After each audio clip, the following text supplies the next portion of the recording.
Jadi di video ini kita bakal coba bahas topik terakhir ya, OPD teoritisa tentang bagaimana hubungan-hubungan R terhadap nilai-nilai lain kayak tentang kemiringan dan stage dan lain-lain. Lalu topik kedua kita bakal bahas soal tahap minimum dan reflux minimum itu gimana. Alias ini tuh adalah N-min dan ini tuh adalah R-min, sebutan istilah lainnya. Nah, kita mulai dari topik pertama dulu yaitu hubungan-hubungan R. R ini adalah reflux kan. Nah, R ini itu bisa mempengaruhi banyak hal, mulai dari slope-nya, slope garis operasi atas alias enriching. Nah, ataupun si R ini bisa mempengaruhi N tahapannya. Nah, R juga bisa mempengaruhi cost-nya. Cost itu tuh baik secara fixed cost ya atau gak capex, ataupun dia juga bisa mempengaruhi cost atau biaya dari operation OPEX-nya. Nah, R ini adalah apa? L per D kan. Nah, kalau di persamaan PGO atas itu gimana? N Y sama dengan YN plus 1 sama dengan L per V. Ini itu XN ditambah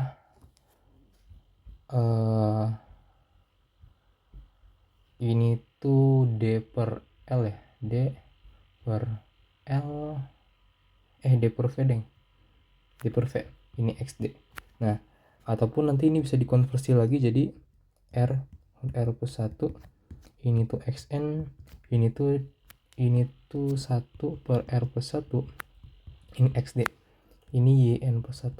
Nah, dari sini kita coba analisis. Ini tuh adalah Y ya. Ini tuh adalah kemiringan M ya. Ini tuh adalah X, si variabel bebasnya. Lalu yang di ujung ini, kotak ini adalah interceptnya alias B ya. Jadi di sini kita punya slope, kita di sini punya intercept. Nah, di sini kita bisa lihat kalau misalnya M si gradien ini atau gak slope itu dia akan sebanding dengan R kan. Ya. Jadi ketika gradiennya itu kita naikkan, maka R-nya itu juga akan meningkat kayak gitu. Nah, di sini kita coba bikin diagram X-nya, diagram fraksi uap cairnya. Kita punya kita punya X di sumbu X, kita punya Y fraksi uap di atas. Nah, di sini kita bisa bikin diagram garis Y sama dengan X-nya. Y sama dengan X. Lalu di sini dilanjut kita bikin kurva kesetimbangan. Nah, lalu di sini misalnya ini adalah titik XD-nya. Nah, habis itu kita misalkan ini adalah titik atau maksudnya garis dari persamaan garis operasi atas misalnya. Misalnya diketahui ini gradiennya M. Nah, kalau di matematika, kalau misalnya ada grafik X sama dengan Y, nah terus kayak gini nih kemiringannya. Ini berapa? M sama dengan 1 kan kemiringannya. Nah, sedangkan kalau misalnya kemiringannya gini, M sama dengan min 1. Nah, sekarang kita imajinasi kalau misal kemiringan ini bisa jadi kayak gini tuh maksudnya gimana? Caranya kita angkat kan. Dari sini awalnya lurus gini, terus kita angkat kayak gini, terus kita angkat sampai akhirnya dia tuh bakal miring gini. Kayak gini. Ngerti gak? Nah, jadi pengangkatan kemiringan ini alias slope yang meningkat itu akan ngebentuk dia tuh dari gini tuh ke gini kayak gitu. Nah, jadi misalnya gue bikin kemiringan kayak gini, naiknya ke atas. Nah, berarti yang terjadi fenomena itu apa? Slope-nya meningkat kan, kayak gitu. Bentar, slope-nya menurun maksudnya.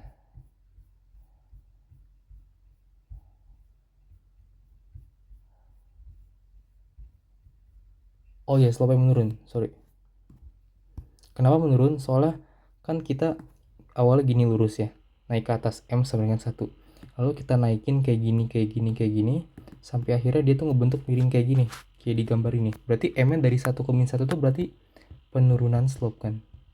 Nah, makanya kalau di sini kita bikin persamaan garis operasinya itu agak naik, berarti kita katakan slope-nya turun. Sedangkan kalau misalnya garis operasinya turun ke sini, misalnya kayak gini. Nah, berarti di sini kita bisa katakan slope-nya meningkat. Nah, karena tadi slope itu sebanding dengan R, maka kalau slope-nya turun, R juga turun. Kalau slope-nya naik, R juga naik. Kayak gitu ya. Nah, di sini juga kita tulis dulu ya. Misal di enriching. Nah, kalau slope naik, nah nanti apa? R naik. Kalau R naik, nanti jumlah tahapan itu bakal turun. Misalnya gini. Ini kan slope naik tuh ke bawah turun gini ya. Kita misalnya kalau awal bisa punya kayak gini, ya. Tapi kalau slope-nya diturunin, dia tuh bakal punya segini doang. Dikit kan. Ini tuh stage-nya. Nah, intinya kalau gue menyampaikan kalau misalnya kemiringan yang kita naikkan, maka jumlah tahapannya tuh atau stage-nya bakal turun. Nah, kalau tahapannya turun, maka fixed cost-nya itu bakal turun. Kalau fixed cost turun, berarti kebalikannya operation cost meningkat. Kayak gitu.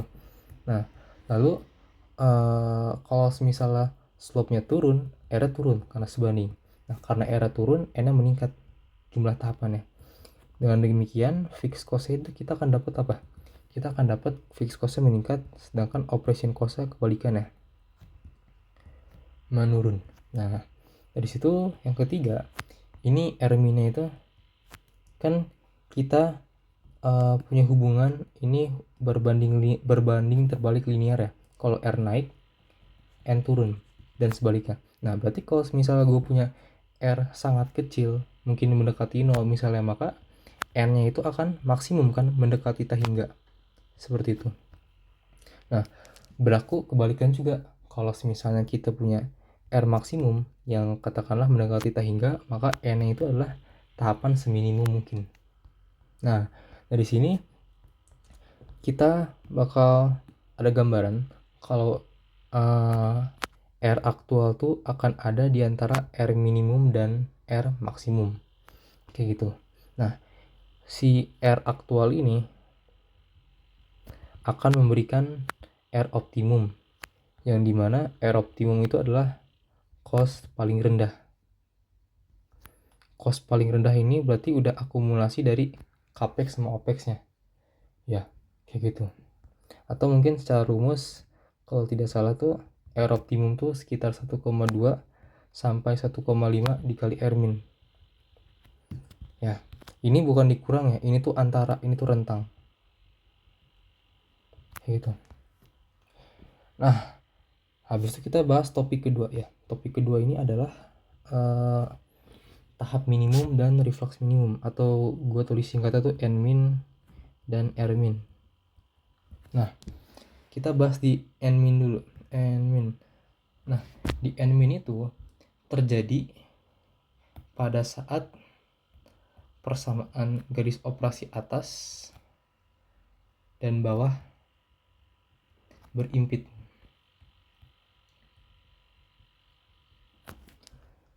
Kayak gitu. Ya. Maksudnya gimana? Nanti gue kasih contoh. Habis itu di sini D-nya sama dengan 0. D itu kan distilatnya. Lalu kalau D-nya 0 akan mengakibatkan R maksimum tak hingga. Nah, kalau R maksimum tak hingga, maka intercept-nya sama dengan di titik 0. Nah, yang akhirnya dia tuh akan berada di garis diagonal. Y sama dengan X. Atau kalau gue visualisasiin kayak gini. Gue punya visualisasi kayak gini. Ya, ini kita punya X, kita punya Y.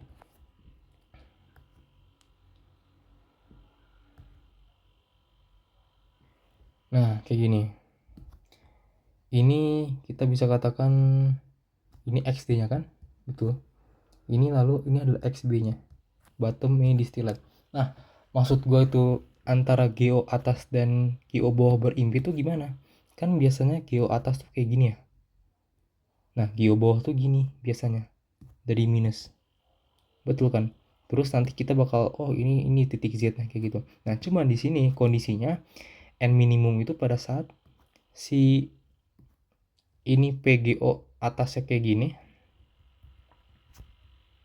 Nah, tapi si PGO bawah juga gini, nyatu kan. Berimpit makanya. Kayak gitu. Nah, kalau kayak gini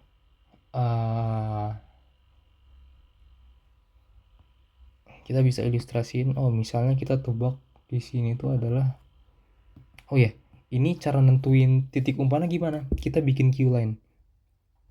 Misalnya di sini kita punya titik ZF ya, komponen masuk feed berapa, lalu kita misalnya punya Q-line kayak gini, Q-line-nya tegak lurus dengan garis X. Nah, maka di sini adalah titik potong ketiganya. Nanti kita tinggal bikin garis gini aja, garis stage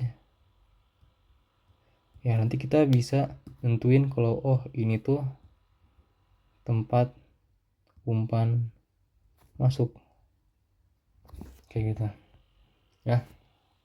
Itu kondisi n minimum tuh gimana secara visualisasi.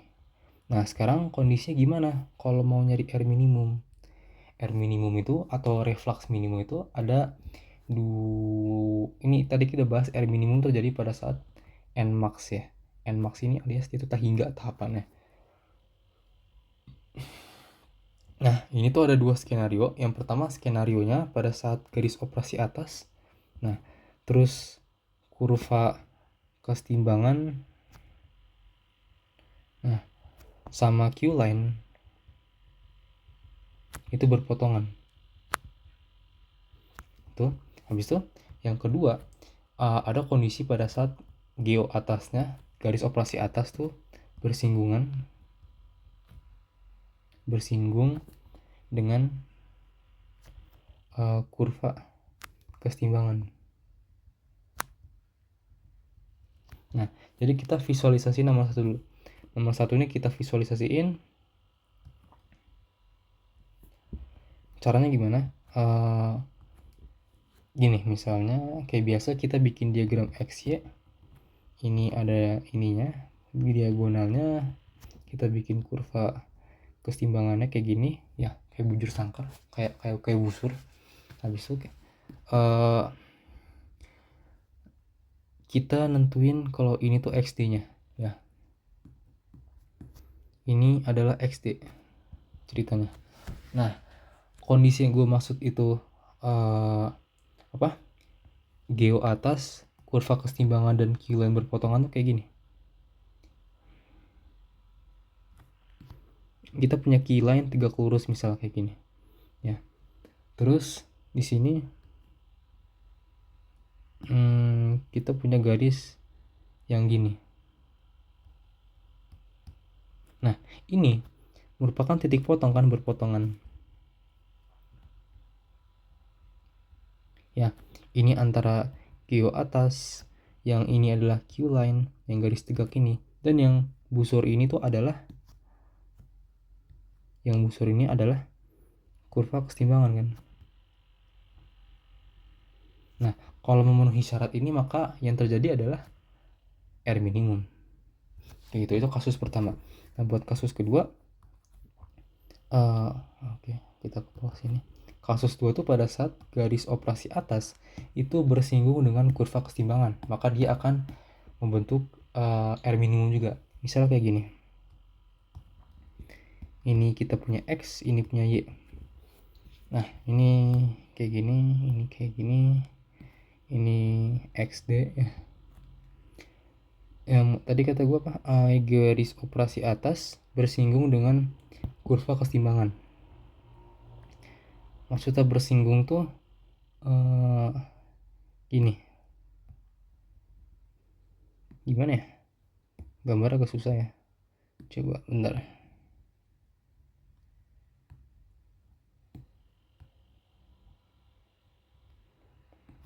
Aduh. Nah, habis itu